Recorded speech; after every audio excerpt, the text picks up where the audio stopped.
of New York have been going into an austerity program.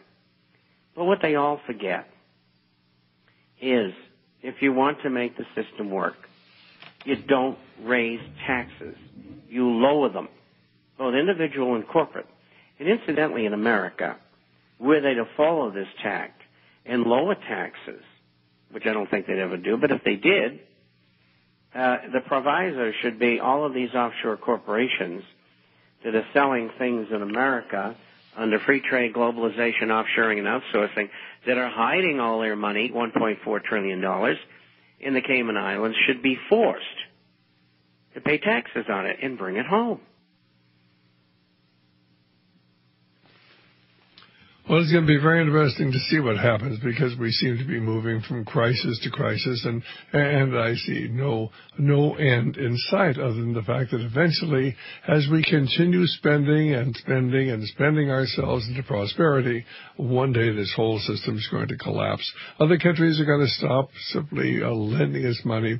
The Federal Reserve is simply, and the Treasury, are going to have to conspire quietly just to continue printing the money, and pretty soon we'll be just like Zimbabwe, the government that the United States State Department installed in what used to be Rhodesia, and we destroyed that country. In fact, I've often thought maybe that was a trial run for what they intend to do here, because they sure did a good job of it. And we're still keeping the brutal thug Mugabe in power, thanks to humanitarian aid that comes from the American government to keep this brutal tyrant in power, as we keep brutal tyrants in power all throughout the world, but we can't let the American people know that. Go right ahead, Bob. Well, I certainly saw it coming when I lived in Rhodesia, and we get out just in time. The people who stayed, they lost most everything. Tragedy, and most of them ended up in South Africa, semi-broke. They built themselves back up again, only to be beset by the ANC communist government, which is still in power and controls 72% of the vote. And so what's going to happen there next?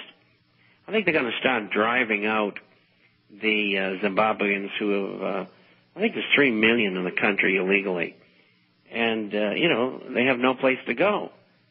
Their country is a shambles. The military and the police murder people every day out of hand. And so the South Africans, because of their own economic problems, want them out of there. You could have some pretty drastic violence there. And so I think that where South Africa is going is into further trouble. And I wouldn't want to be white and live there, I'll tell you that. Well, they've already murdered and tortured about 3,000 of the Afrikaner farmers. A lot of them have left. About half the Afrikaner farmers have left. You're not reading a thing about this in the United States. All we're seeing is this wonderful movie. It's a very good movie about Mandela and rugby. Very entertaining. But the truth of the matter is, Sydney, an awful lot of good and wonderful people black people in South Africa, but they're far worse off than they were, under the apartheid rule. I mean, when I was there, everybody had a job. Now they have a 50-60% unemployment. They're the murder capital of the world, the rape capital of the world, and it's horrible for the blacks living there. At least the whites can protect themselves, the blacks can't, because they can't protect themselves for their own black government, made of dedicated communists installed by the American State Department, but we can't let the American people know that, can we? Well, Bob, certainly what's happening as far as the price of gold? It opened this morning at $12.62. They knocked it down to about $12.38 by the end of the day. And silver was about up 1940, somewhere there. It ended up down to about 1860, something like that, 1870. They still have the ability to knock down the price of precious metals. They don't want anything behind the currency that might be of inherent value. We're supposed to put our faith in paper. How did they manage to do that today with the gold and silver markets? Well, they just used derivatives, and they knocked it down. It's a typical Monday, and tomorrow it'll be back up again.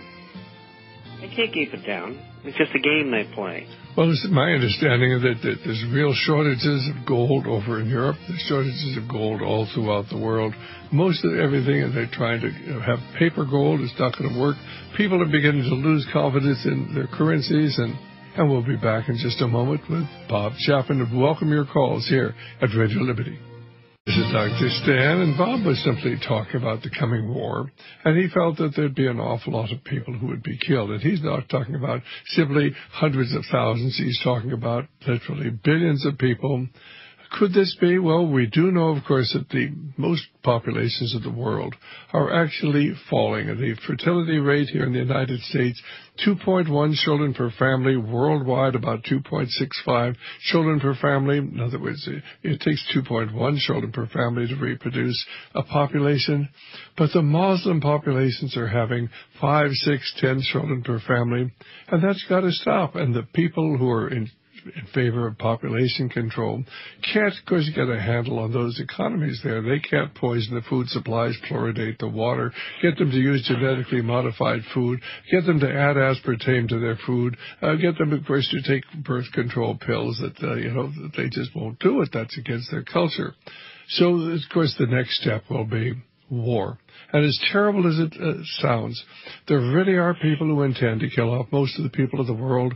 And if you don't believe it, you need, of course, to see the pictures of the great Rosicrucian monument there in Elberton, Georgia. You can see that on my website at RadioLiberty.com. This is put up by a secret society, the Rosicrucians. Point 1, maintain humanity at 500 million in constant balance with nature. And, of course, they've written it in 8 different languages there.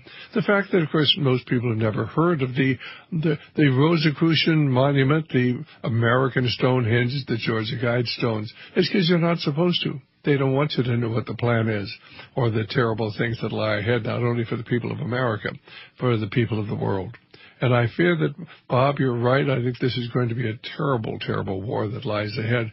And the average American seems to be so oblivious to it. We're much more concerned about Tiger Woods or the Gulf oil spill than what is really going on and the coming war in the Near and Middle East. Go right ahead. Well, I think they'll start off with 1,000 died over here today, and then the next day it'll be 2,000 over there. And by the time you're 3 months down, they'll be losing 100 to 200,000 a day. They're going to use nuclear weapons. They're going to level the Muslim world. There's absolutely no question. Iran will be wiped out, but I think in the process Israel will as well. I mean, anybody that lives in Israel who understands what's going on has to be suicidal. I mean, there's no chance they can survive. And I think Saudi Arabia is another place that they'll take apart, along with Dubai. And so there's going to be big changes in the world. And, of course, these people who are behind the scenes will be indirectly controlling the military, and then they'll use, or they think they will use the military to suppress the American public. And I don't think that they're going to get away with that. Well, I would hate to think that the American soldiers would fire on American citizens. But, of course, this is the one thing that they've trained them to do. You have to do what you're told, even if you're told to kill Americans. And that's what they did at Waco. They spent in a special forces team, and they killed them. And, oh, you didn't know that? Well, we've got a DVD where they interview several people from special forces who tell you what happened. It's called Waco, A New Revelation.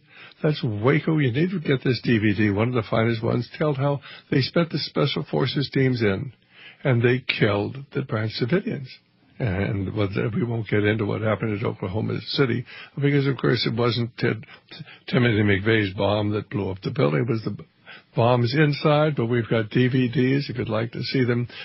Taken on the day of the explosion, when the local television casters are talking about the second bomb and the third bomb that they're removing from the building, those that didn't go off.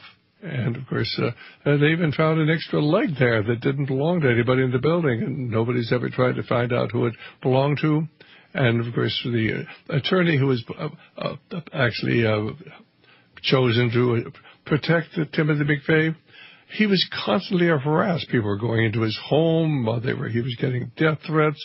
He actually kept a loaded shotgun, loaded pistol in his home all the time. He was so concerned that they were going to kill him and his family. This is Timothy McVeigh's attorney.